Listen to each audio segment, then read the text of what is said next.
Chapter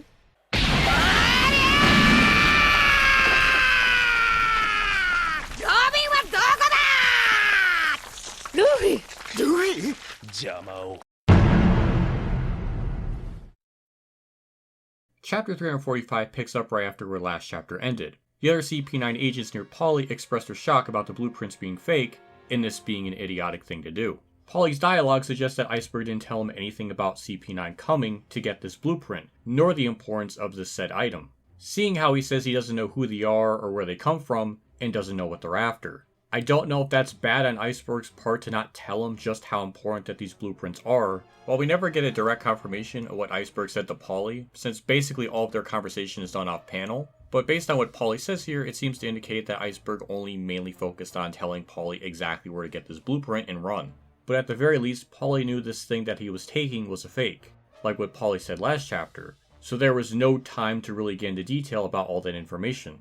I would say it was bad for Polly to blurt out that this was a fake, but Iceberg basically says the same thing earlier, so it really didn't matter. But it was rather risky for Polly to even say that this was a fake to start, cause it could endanger Iceberg's life. He doesn't know what they'll do if they find out that it's fake, so it was just a really bad thing to say, because he has no idea Iceberg already told him about the blueprints being fake, and this really could have messed things up. In hindsight, it doesn't really matter since Iceberg said it was fake already, so Polly doing this as well doesn't really affect anything long term. Regardless of that, they just know that Polly is a decoy, and he still knows too much and they can't let him live. Then a big noise is heard as they look into the direction of that noise and see it's Luffy stuck in the wall. It's funny how it's not the typical cool and epic entrance like one would expect, and it's more silly looking, but very fitting overall for Luffy, and it shows he didn't really think about too much in launching into the mansion and where he ended up, or what part of the building he would even land in, which is the 3rd floor based on what Polly said.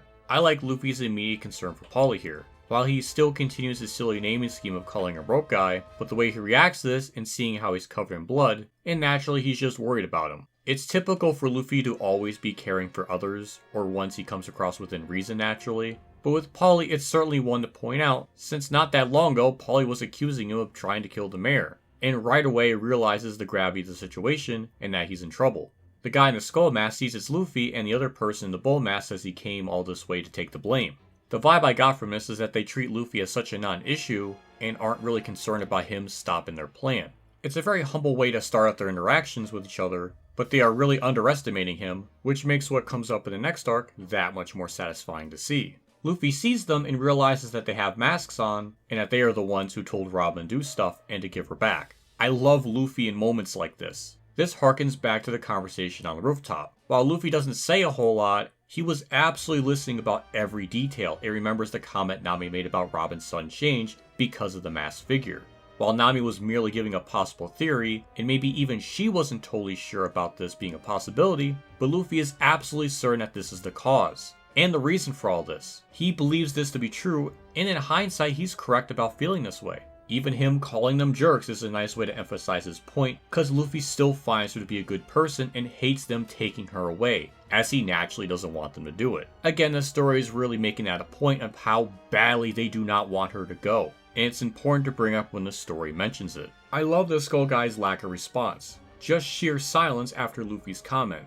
Given how the CP9 group views Robin and even what we see later, they do not care about her well-being at all, and see her more of a weapon to end pirates. So far they've been pretty formal with her in their interactions. Nothing outright stands out yet, but they haven't shown their true feelings about her, and the silence is enough when hearing Luffy wanting her back. It's just telling how speechless this figure is. He does not comprehend how anyone can find any value in a person like Robin to them. Because we have to remember what Aokiji said back in Longland. He's likely surprised anybody would want her back, seeing how much of a nightmare she is and how problematic Robin brings any group, and just how much of a nuisance she brings anyone she comes into contact with. He then does a kick, and the attack name is Tempest Kick as Luffy becomes unstuck from the wall to barely dodge the attack. I like how this kick gives this slicing effect on the wall, and the wind goes in 4 directions, and it's powerful enough to even cut up the curtains. Even Luffy is amazed and confused that he can cut the wall with a kick, as we get a great panel of the skull figure in brilliant shading looking menacing.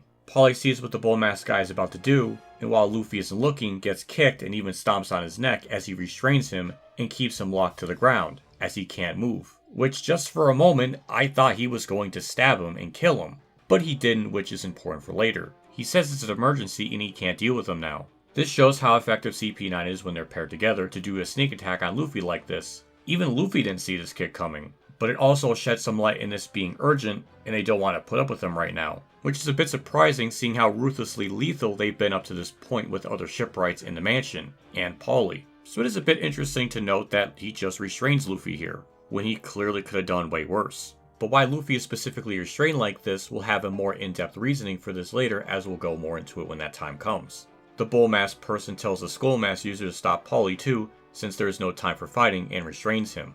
I think this also kind of shows that the Bull Mask person really feels like the leader in how he bosses this other person around in his panel. It certainly gives off that impression at least. But it also shows how thorough they are in making sure Paulie is also restrained too. The Skull Mask user probably didn't think to do that since he's on the ground and not moving, but they're doing this to be very careful to make sure no one is able to do anything about the situation to mess up their plan. He then restrains Paulie and walks away. Because of Luffy's interference, it prevented Paulie from dying here as they're about to kill him. So Luffy coming to the mansion is already a net positive. Robin and the rest of the members get a call and it says that there's been a hitch in the plan and all of them must report to the bedroom at once. Whatever they do, don't shoot Iceberg yet, as we see Robin and Iceberg staring each other down. This is important to bring up and highlight since the last time we saw the two, Robin was sitting on top of him, using her arms to hold him down, putting him in a chokehold and with a gun to his head. Now he's sitting upright and he's unrestrained. Even Robin's hoodie is no longer over the top of her head like before. Clearly something went on off panel here to make the characters end up in this position now.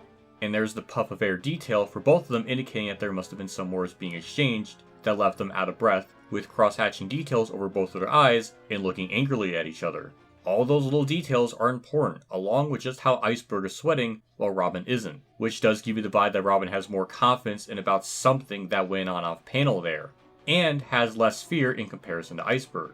I love that this sets up something going on off panel, and it's important to point out for later because this does get a payoff. This happens so quick and fast that if you don't remember how they last looked, this may possibly go unnoticed. Just the idea alone that she's not restraining him anymore is telling and trusting him enough to know that he's not going to do anything now.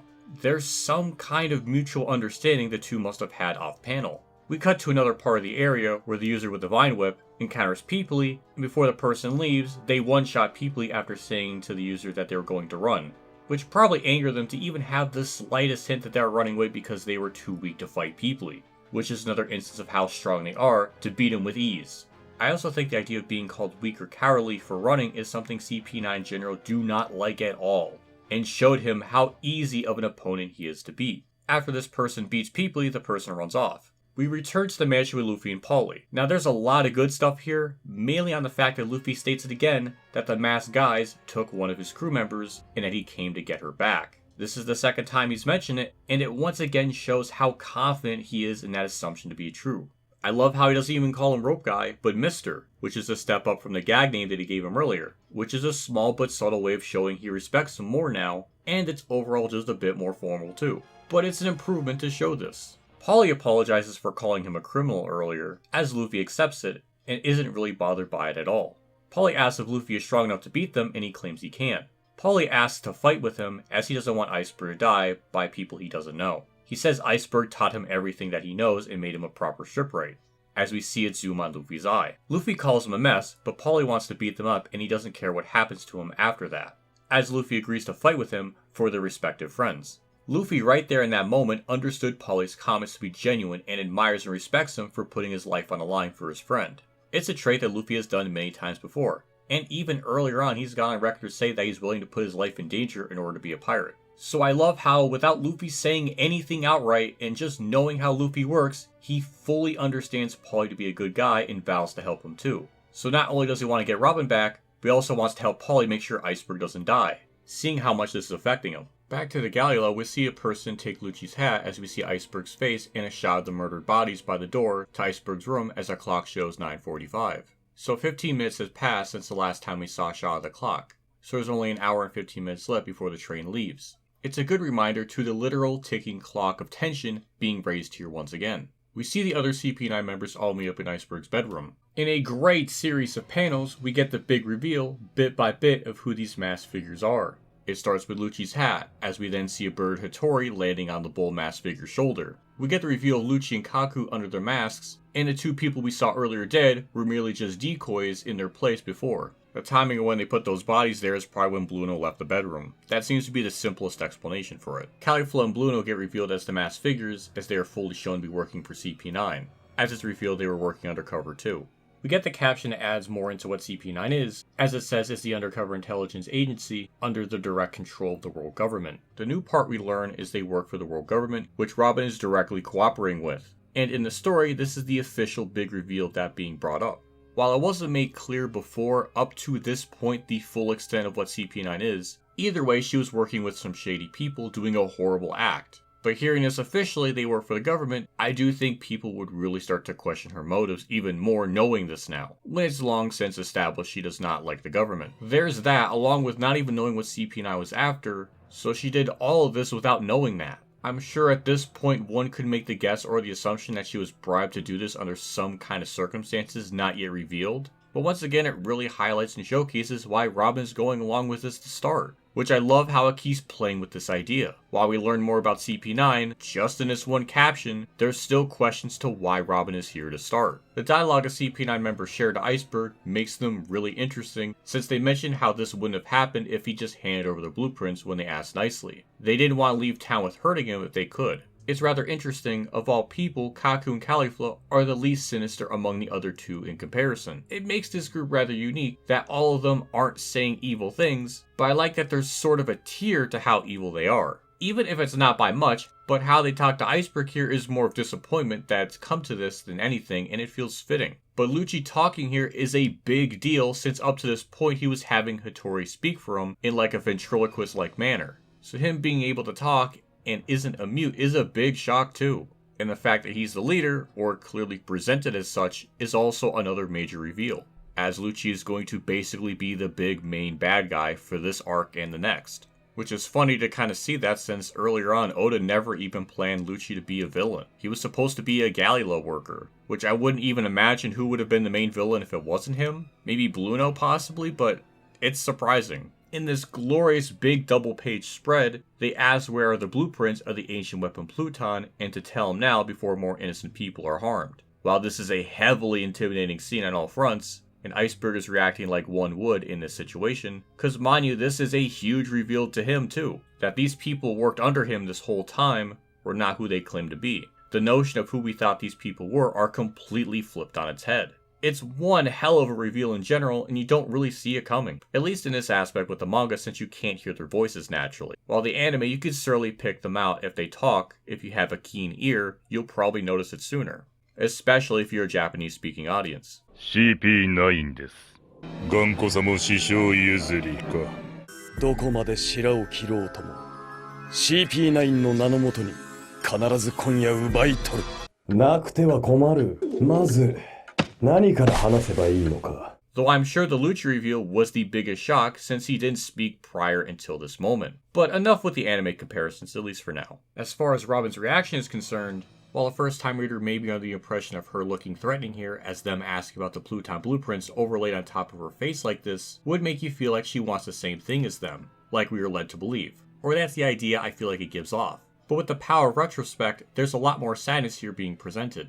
The 3 dots of silence, or ellipses, don't need to be here, but it is there for a reason. Her silence could easily be conveyed with nothing, but there's an intentional design choice to put those ellipses there. It's purposely making you pause for a moment to take in her being silent here. For what reason is up to interpretation, which I love to theorize about. But I noticed the contrast in their expressions conveyed through the shading differences in Robin and Iceberg. While Iceberg is fearful with the cross-hatching detail over his eyes, and clearly in this context, unlike before, he's truly terrified, and it's a lot more dramatic now, as his fake blueprint plan has failed, which makes his reaction that much more genuine. With Robin, she has none of those details. She's the opposite of Iceberg's reaction, with none of those cross-hatching details over her eyes, and I love how these two panels are across from each other like this to show that comparison in detail, and it kind of forces you to pay attention to how differently they are taking these bits of information that CP9 is saying here. She doesn't look scared or has no signs of fear here, and no indication of sweating. She's completely unnaturally calm.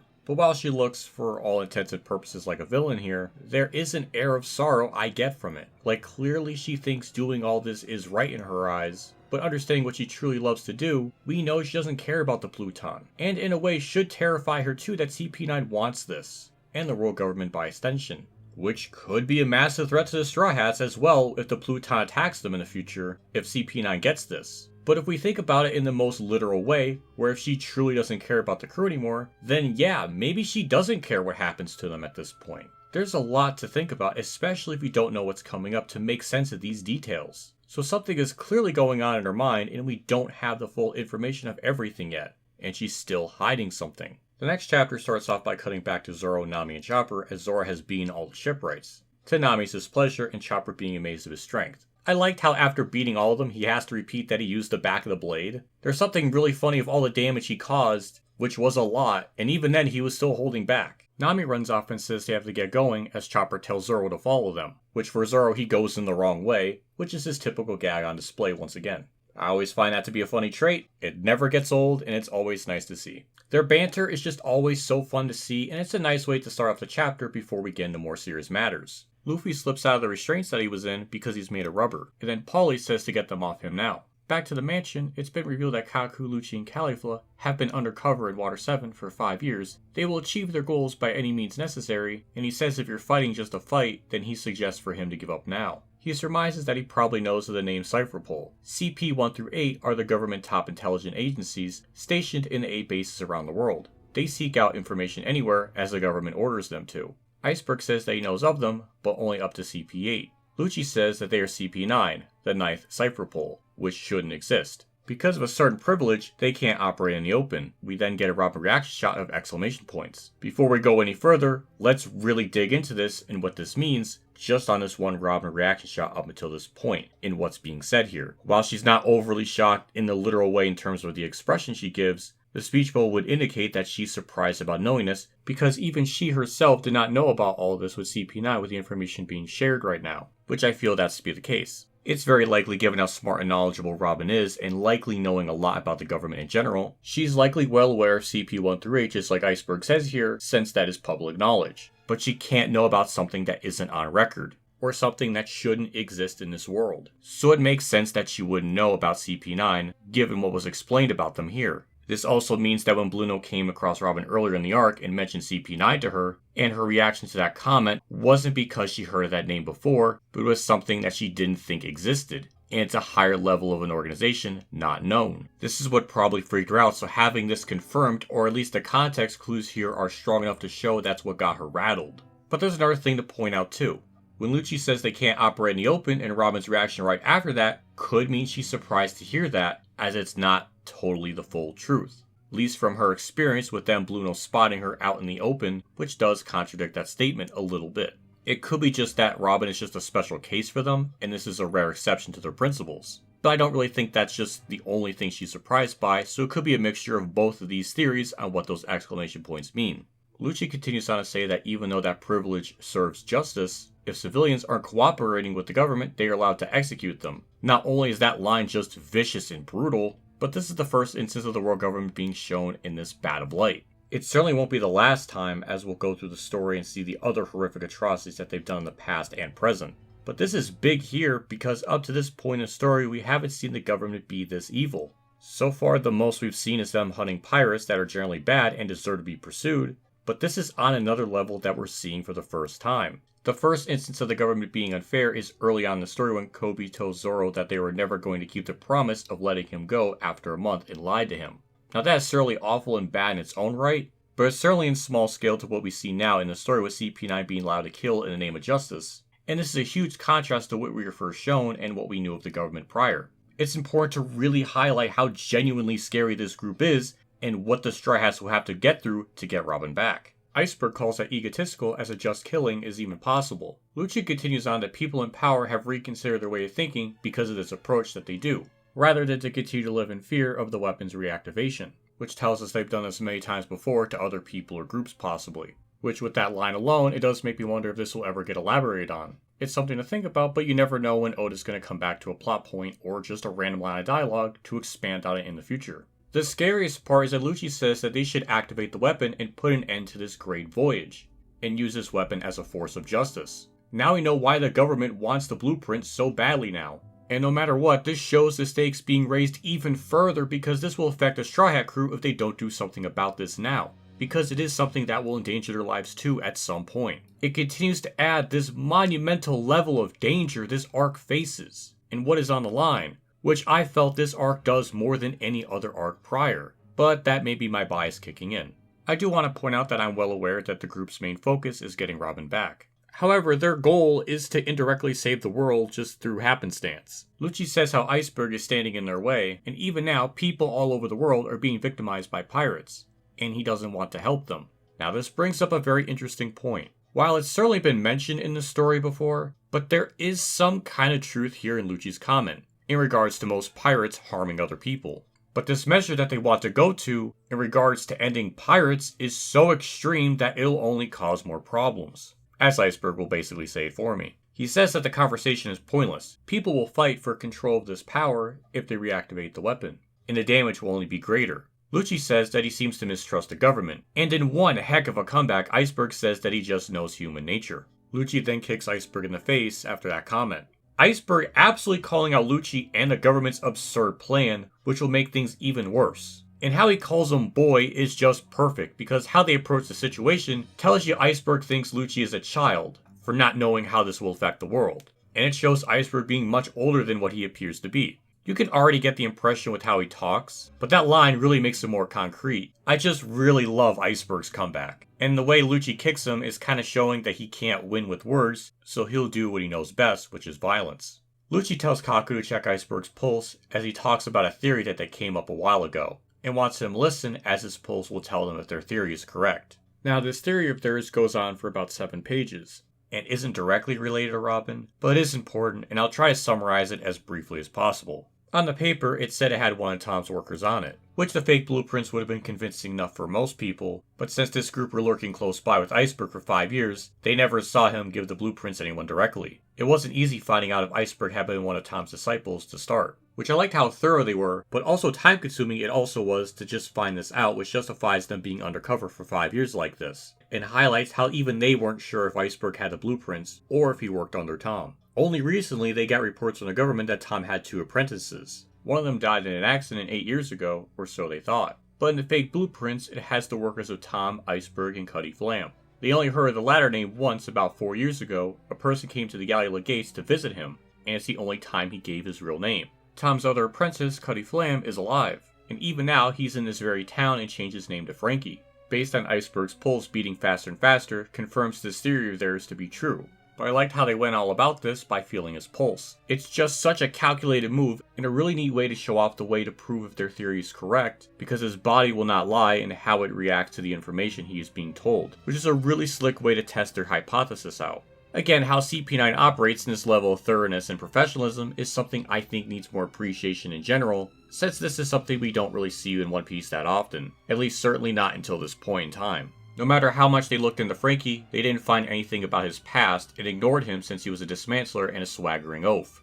The Iceberg created the perfect blind spot with a dead man. The Frankie family comes here to sell lumber, which means he could have had several chances to give him the blueprints. He thinks Iceberg's earlier boldness could be explained if he no longer had the blueprints, and everything that they said here has to be correct based on his racing pulse. It's once again just like how the Robin and Iceberg conversation went, it's a great stretch of tension, as we learn how well thought out their theory was in what appears to be a short span of time. Seeing the blueprints and Tom's workers seem to really connect everything together for them. Even all this information took them years to get far in this theory, while also explaining why it's not until now that they tell Iceberg this, as they weren't totally sure until they made him listen to it. It does seem if Iceberg and Polly never lied about having the blueprints and kept their mouths shut, then maybe they would have never figured this out. Obviously the outcome for them would still be them dying, but it's just something I wonder about. During the many pages to explain and justify why it's Frankie who has the blueprints during this whole conversation, we never get a Robin reaction panel to this information, which is rather interesting seeing how well acquainted the two will be together in the next arc. But it's funny how Robin has seemingly no interest or care of this Frankie person. At least not enough for Oda to show us how she would react to all this. Back with Luffy's group, Nami is seen running as she spots the door ahead, and that it has to be the room that they're looking for. Which feels the most obvious seeing how there's guards, or I should say, there were guards by the door. Nami tells Zoro to cut the door to get in there, as he yells out angrily to her to not order him around. I definitely think it makes sense that they probably had some trouble, or it took some kind of time for them to find the correct room that Robin's in. We cut to Paulie and Luffy as he tells them that's not the room and it's next door as we see him yelling. And it's just such a funny visual of how he entered the room by destroying the door and even a part of the wall. He's not subtle at all, and I love that. We return to Iceberg's room as Lucci says it's nothing personal, but a lot has happened tonight, and being unable to hide a shock in such conditions is normal for any person. They are about to head off and go get Frankie as Robin notices some noises coming from the door and the wall. In a glorious double-page spread, Luffy and Zoro come into the room at the same time, obliterating the door and the wall, as Luffy yells out where's Robin, as she herself is surprised to see him. Same as Zoro, as well as Lucci as he calls the meddlers as the chapter ends. Not only is this page just really well drawn out, but the bombastic entrance is just so cool, epic, and amazing to see. Just the level of destruction going on here, and the urgency to getting to Robin, it communicates to us that there's just no way that they can just take their simple sweet old time, and they'll literally just smash through the door and wall to get to her. It's a great way to show how determined they are to get to Robin at all costs. With all that, as well as the pure spectacle standpoint of this, it's just really great to see visually, and how it all timed out in this way for both Luffy and Zoro to meet up at the same time like this. Robin's reaction and her being the first one to notice this, and seeing the cracks in the wall and door is interesting. You would think with how strong and powerful CP9 are, they would have heard this first. I would love to think it's just Robin being extremely aware of her surroundings to the point that she has better intuition and hearing of what's around her, better than what the other CP9 members had. And this sort of happens again in Enies lobby too. So there may be something to this, where Robin's observation is just that good. Especially when it comes to how well aware she is of her surroundings. But I think it might just be more of a narrative decision to have this panel focus on Robin, since who's entering the room are the most important people to her, and it's imperative to see her reaction more than anyone else by comparison. But just her reaction of being shocked to see Luffy is once again what I was saying before, that Robin wasn't expecting him to come to the mansion, or wanting to be rescued, so her being surprised really works, and makes a lot of sense. Both in seeing them as she didn't expect it, as also she told them she wasn't coming back to them. But even despite the connection she's trying to sever here, she still calls Luffy by his actual name, which is still a form of fondness or respect that she still gives to him, whether that's something she's aware of or not. Her naming scheme is a trait with hers, and it's special because at this point she only refers to Luffy by his actual name, while the rest of the crew she doesn't for some reason. Which I always believe she was first interested in Luffy for his D initial to start, but after him saving her, she not only got a new lease on life, but it really meant a lot to her deep down that someone saved her from death. But it does kind of show this big wall she has to overcome in truly trusting this crew full-heartedly. Which is again something to really keep in mind for later, for how much she deeply cares about the crew, she just still can't really say their names properly. There's still that very small part of her that's just afraid to get close to them. But for curiosity's sake, I went back and counted all the times she said Luffy's name. And since I was going that far, I figured I might as well include the rest of the crew too. And it's sort of interesting to see the end results. I apologize for the unhinged levels of dedication to something so random, but I just want to point out how rare it is for Robin to say Luffy's name. I'm only going to be mainly focusing on just the Straw Hats. She says Monkey D. Luffy in chapter 114 once. The next name mention we get from Robin is from chapter 204, where she calls him Straw Hat. She calls him by his full name once in chapter 217, and for the first time, she just says Luffy, which is once in chapter 255. She also says Luffy's name once again in chapter 285. She says his full name once again in chapter 301. And this most recent time is in chapter 346. Now when it comes to Nami, she said Navigator once in chapter 218, and once in 219. She says it again in chapter 235, as well as chapter 273 and 277. She says it twice in 285, and once in chapter 313. When it comes to Chopper, she used to just say Doctor. She said this once in chapter 219, and chapter 322 and 325. Robin usually calls Zoro by Swordsman, and she said that once in chapter 273. Prior to chapter 346 with Usopp, she would call him Longnose, which she only said once in chapter 285. With Sanji, she would just say Mr. Cook, and that was said once in chapter 285 as well. She said Monkey D. Luffy 3 times and Straw Hat once, then Luffy 3 times. So it's a total of 7 times with some slight variations to it. With the nickname Navigator, it's been said 8 times prior to chapter 346. Doctor said 3 times, while Zoro's Swordsman gets mentioned once along with Sanji and Usopp's. And it seems like among the group, the big 3 that she kinda talks to the most, or says their name the most, is Luffy, Nami, and Chopper. I don't want to sit here and say that the amount of times she said their names is the priority she values the crew in. Just because Robin said Nami's Navigator nickname way more times than Luffy overall, I don't really think that reflects on Robin. Because I think among anyone, I think she would value Luffy the most among all of them in comparison. But it is an interesting stat to look up. But that doesn't mean she doesn't care about Sanji, Usopp, and Zoro. As the story will go on, Sanji has a lot of parallels to Robin. Something I think that she can deeply connect with. That's just one example. Whole Cake Island is very far away if I ever want to talk about the similarities between the two. But seeing how this is the third time she said Luffy's name in this manner, I always feel it's important to mention, since Oda clearly had intent on Robin to have a unique naming scheme for the rest of the Straw Hats by this point. And Luffy is the only one she never gave a silly nickname to, except for the one time she called him Straw Hat, which is more of an exception and not the rule. While I don't know if that was always something he had in mind for Robin with her naming scheme for the other Straw Hats, it certainly seemed to at least be an idea he thought up of near the end of Alabasta, possibly. And in Jaya, that's where that began to be put in place in the story. But knowing Oda and how much he plans in advance, it's possible this was the idea from the start as a subtle way to show that she has some difficulty getting too close to people and to truly feel comfortable in opening herself up.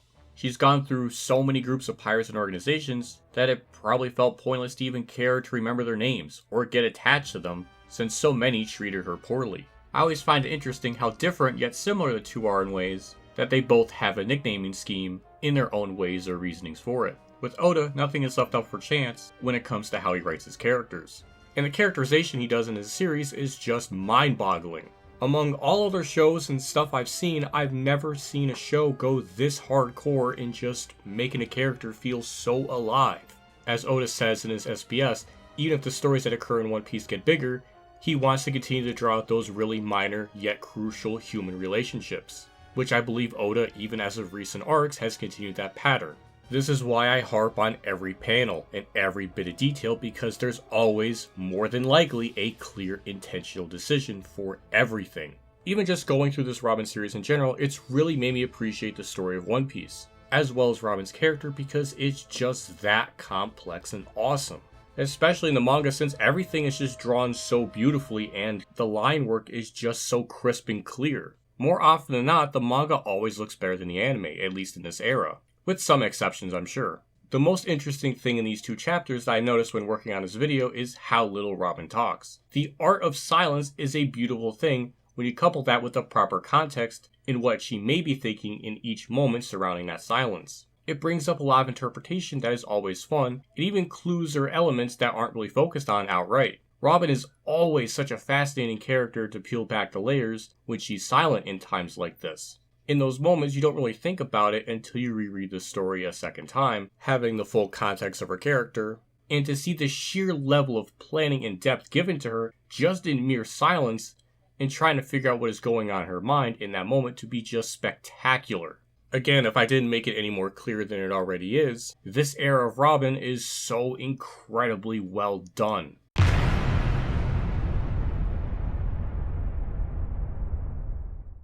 And that's it for the video. It just kind of went on longer than I wanted to do, honestly.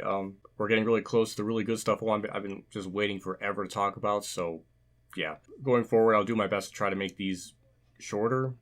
I don't know, I guess it all really depends on just what happens in the chapter and how much I get out of it. I guess it all depends. Yeah, I'm looking forward to what's coming up. Each part always feels like a building block to add on to just the story in general. I kind of get this weird vibe or sensation that, like, not a whole lot of Robin was talked in this video, but I also really want to hype up CP9 since they are the main threat.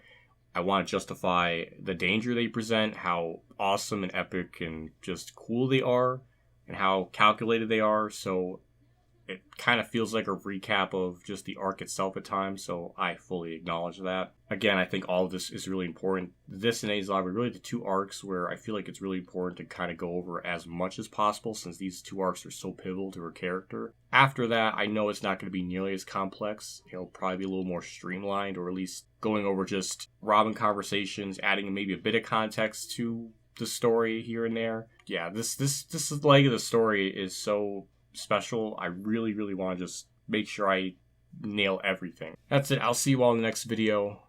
I'll again, any updates I'll do on the series, it'll be in the community post, so watch out for that. I do have a Twitter that I don't really use a whole lot. I probably should. Been always wanting to have more of an outlet for my tangents and stuff, so maybe I'll use that more. I don't know. I'll link that in the description probably. So that's just a thing I'll probably do. And that's it. See you all next video. See you all later. Thank you for being patient. And as always, I'm so busy so often as of late that I wish I could get these out like every month, but it just hasn't happened exactly. But I'm happy to be making these in general. I've been waiting far too long to be working on these. And it was really hard to be away from it for so long. But I'm happy, at least like this year, I've made like 4.